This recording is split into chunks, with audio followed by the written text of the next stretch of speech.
Ya, untuk menjawab pertanyaan ini saya harus tabe dulu sama karuhun-karuhun di Baduy, para puun, para jaro, para baris kolot. Saya mau menjawab ini sepengetahuan apa yang saya ketahui dari komunikasi saya dengan para baris kolot di sana.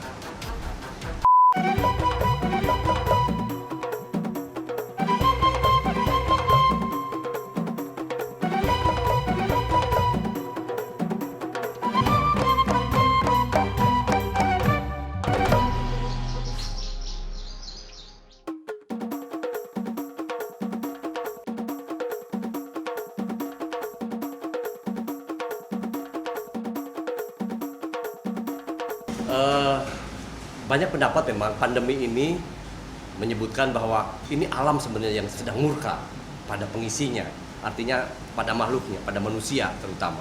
Ada benarnya kalau menurut pendapat saya, karena memang kita semua itu sudah lupa akan asal-usul kita terhadap bahan yang untuk membuat kita saja, yang menurut agama manapun bahwa kita dibuat dari tanah. Kita sudah jauh dari tanah sekarang, dan pandemi ini mengingatkan kita untuk kembali ke tanah. Artinya, tanah sebagai bahan tubuh kita, manusia, itu tidak boleh jauh. Maka, saya boleh pertanyakan pada orang-orang kota sekarang, kapan Anda bersentuhan dengan tanah? Nyaris tidak setiap harinya. Dari rumah yang berkeramik, bermarmer, tinggi, keluar pakai sepatu yang tebal, masuk ke mall, yang semuanya jauh dari tanah. Jangan-jangan ada anak Jakarta yang tidak tahu tanah seperti apa bentuknya.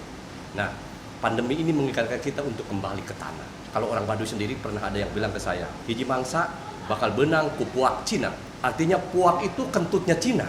Artinya bahwa ada sesuatu yang datang dari Cina yang merepotkan kita semua. Ini salah satu pandemi. Jangan-jangan nanti ada pandemi-pandemi yang lain. Bukan hanya puak Cina, mungkin puak Amerika, mungkin puak dari mana-mana. Artinya kalau kita dekat dengan tanah, maka insya Allah pandemi akan jauh. Wajar kalau kemudian kita semua harus kembali kepada alam, kembali pada tanah, kembali pada pertanian, kembali pada laut. Nelayan jangan lupa akan laut. Petani jangan lupa akan tanah. Bukan berarti tidak boleh berdagang. Dagangannya ya dari tanah, dagangannya ya dari laut. Ingat, kita semua bisa hidup dari alam. Tanpa alam, mau di mana kita tinggal? Sehebat apapun teknologi, kita sudah pernah ke bulan, kita sudah pernah ke planet Mars. Apakah itu menjamin bahwa kita bisa hidup di sana? Tidak. Yang akan bisa hidup kita itu adalah di tanah. Maka pandemi itu mengingatkan kita untuk dekat lagi pada tanah. Wajar kalau ada kemudian para tetua adat, para puun, para jaro semua bilang pandemi mah supaya mana baralik deui katana supaya ingat kanu wiwitan, supaya ingat kanu jati diri, siapa kamu, dari mana kamu. Maka wajar kalau kemudian bilang bahwa tanah sedang murka pada manusia. Ya. Untuk menjawab pertanyaan ini saya harus tabe dulu sama karuhun-karuhun di Baduy, para puun, para jaro, para baris kolot. Saya mau menjawab ini sepengetahuan apa yang saya ketahui dari komunikasi saya dengan para baris kolot di sana. Dari namanya saja ketika kita membaca Baduy sebagai wiwitan. Wiwitan itu dalam bahasa Sunda berarti pertama. Wiwitan bukan hanya disebutkan belaka tetapi menjadi kepercayaan. Maka ada orang yang menyebut Sunda Wiwitan, artinya Sunda pertama. Bisa diartikan Sunda sebagai yang pertama. Kita pernah baca tentang Sundalen, tentang Sunda besar, tentang Sunda kecil, yang sebelum ada peradaban yang lain, Sunda lebih awal. Dan ketika wiwitannya itu kita sebut Baduy, wajar kalau kemudian banyak orang yang berpikir, dan termasuk saya meyakini, ya Baduy adalah masyarakat pertama. Kepercayaan mereka menyebutkan bahwa Adam adalah nabinya. Dan Adam, sebagaimana Islam menyebutkan, adalah manusia pertama di muka bumi. Suku mana yang menyebut Adam sebagai nabinya? Hanya masyarakat Baduy Wiwitan. Jadi wajar kalau kemudian mereka mengklaim aing mimiti di cicing di bumi. Wajar lamun tugas aing ieu ngabaratapakeun jeung ngabarata alamkeun. Ngabaratapa itu dia sebenarnya menyebut tinggal di kanekes itu bukan hidup seperti kita yang menjalani kehidupan di dunia, tapi dia tapak di buana. Tapak, dia sedang bersemedi. Bedak tapak, napaan bumi. Untuk apa? Untuk turunan-turunannya, supaya dia bisa hidup dengan wajar, supaya bisa hidup dengan zamannya, supaya bisa menghidupi seluruh keluarganya. Maka ini perlu ditapakkan, harus dijaga. Itu ngabarat tapakeun. Ngabarat Tak alamkan, artinya alam ini harus dijaga. Wajar kalau kemudian gunung itu benang diurusak, sagara itu benang dirusak, gunung itu benang dirobah dan sebagainya. Karena pikukuhnya seperti itu. Dijaga, alam ini harus dijaga. Komunitas mana yang sekukuh itu menjaga alam sampai dengan dia menyebut dirinya tidak mau terpengaruh apapun? Mengapa sih tidak menerima listrik? Mengapa sih tidak menerima kendaraan masuk ke daerahnya? Mengapa sih modernitas tidak diterima oleh dia? Karena bukan itu inti kehidupan dia untuk petapa. Sok maraneh nu gitu nama. Kalian yang menikmati itu, kalian yang menikmati teknologi, kalian yang menikmati modernisasi, tapi alam sebagai sumber kehidupan harus ada yang menjaganya, dan itu adalah saya, kata orang Baduy. Jadi wajar kalau saya sebut sebagai orang yang pertama dan mungkin yang terakhir. Karena ketika modernisasi ini sampai pada klimaksnya, sampailah pada penghancuran dunia. Dan mereka sebagai penjaga alam akan menjadi orang terakhir yang bilang, cek aing oge, ieu tanah teh, ieu alam teh, bumi teh kudu dijaga. Gitu kejadian, sudah banyak kejadian. Bagaimana alam ini tidak bersahabat. Alam bisa diajak bicara, alam bisa diajak berkomunikasi oleh manusia. Dengan cara apa? Tentu dengan cara masing-masing. Dan Baduy punya cara itu. Jadi ngabarat tapakeun jeung ngabarat alam. Itulah wajar kalau saya bilang Baduy adalah yang pertama. Karena bukti Adam dalam Islam orang pertama di muka bumi.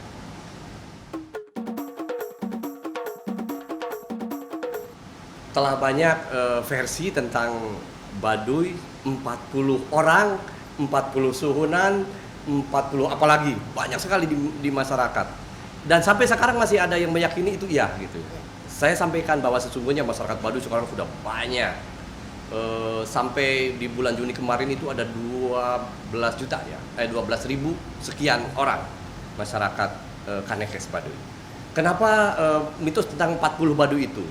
Ada beberapa cerita versi yang agak masuk akal di kita. Pada saat itu ada pengejaran dari beberapa pihak luar yang ingin menguasai Indonesia. Semua kerajaan-kerajaan, semua suku dikuasai oleh kolonial katakan. Lalu masuklah ke wilayah Kanekes. Mungkin sebelum ke Kanekes, dia bertanya, ada berapa orang di sana? Ada berapa penganut adat di sana? Semua masyarakat serentak bilang bahwa 40 orang saja. 40 orang saja. Artinya waktu itu 40 orang atau 40 rumah. Dan ketika secara hitung-hitungan ekonomi, secara hitung-hitungan keuntungan, ya udah deh, 40 mah nggak menguntungkan. Biarkan saja mereka hidup dengan cara sendiri. Toh mereka tidak pernah juga mengorek atau mengganggu para kolonial. Itu dari sisi berita yang satu. Tetapi kalau dikaji lebih dalam lagi bagi saya adalah ternyata kolonial manapun ketika mendengar suku adat pedalaman yang benar-benar kukuh pada menjaga alamnya, dia butuh itu juga. Kolonial kan tinggal di Indonesia, dia butuh keamanan secara alam. Orang Eropa atau Jepang yang waktu itu datang ke sini sudah pintar-pintar mereka. Mereka berpikir bahwa gua akan tinggal di sini lama nih, maka harus ada juga yang menjaga alam gua tinggal di sini, dan itu biarkan mereka hidup, karena dia tidak mengganggu kita, maka kita tidak mengganggu mereka. Artinya bahwa kesadaran terhadap adat itu sudah diakui juga oleh para kolonial ini. Masa iya sih kalau bangsa Eropa saja menghargai mereka, tidak mengganggu mereka, lalu kita menghargai tidak? Ya artinya yuk. Lihat mereka sudah menghargai orang adat, maka sekarang kita harus menghargainya pula. Karena keberadaan masyarakat adat adalah keberlangsungan bumi secara alami, begitu. Sabah budaya Baduy. Sabah dulu nih, dari secara arti harfiah ya, dari kata. Sabah itu bahasa Sunda sekali. Yang kemudian sekarang saya lihat di kamus umum bahasa Indonesia sudah ada tuh. Sabah itu bepergian keluar, namanya Sabah. Jadi Sabah itu adalah orang mau ke tempat sesuatu, namanya nyaba kalau dalam bahasa itunya. Kalau Sabah itu kan kata pokoknya, menjadi nyaba. Tempatnya panyabaan. Maka esensi dari Sabah ke panyabaan berarti ada yang dituju. Mau apa? Tentu bukan hanya main-main. Kalau nyaba jauh di Jugjug, anggang di Teang. Artinya jauh-jauh juga pasti saya temui karena ada maksud tertentu ke tempat panyabaan. Budaya itu adalah pola hidup masyarakat, pola pikir masyarakat, bagaimana dia bertahan dengan kondisi alam dan sebagainya. Itu namanya budaya. Baduy itu komunitas suku adat yang berada di Banten Selatan, di Kabupaten Lebak. Berarti Sabak budaya Baduy. Dia akan datang ke Baduy untuk mengetahui budaya mereka seperti apa. Ketika datang ke sana, lu mau ngobrol sama siapa? Sama gunung, sama alam. Harus sama orang dong. Maka kamu harus tahu dulu orang Baduynya siapa yang akan kamu sabai, yang akan kamu datangi. Maka Sabah budaya Baduy sebenarnya akan datang ke dulur di Baduy, akan datang ke saudara kita di Baduy untuk tahu tentang budaya, untuk melihat tentang budaya.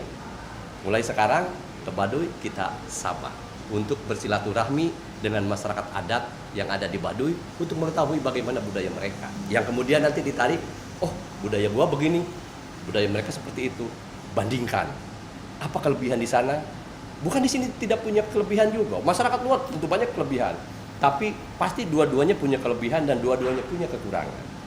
Saling mengisi. Silaturahmi sebenarnya saling mengisi di antara kita. Nyaba dan yang disabai, yang didatangi. Nanti akan berinteraksi.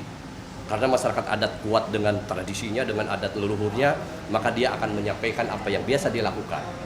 Untuk kemudian menjadi bahan pelajaran bagi masyarakat di luar adat budaya Baduy. Sehingga intinya dengan nyaba ke Baduy, dengan sabak budaya ke Baduy, alam bukan hanya di Baduy terjaga, tetapi juga Pancen menjaga alam bukan hanya tugas orang Baduy. Dia hanya sebagian kecil saja. Kita semua harus sabak ke Baduy untuk menjaga alam, seperti hal yang mereka melakukannya. Si kuku ini berat, Mangga ya.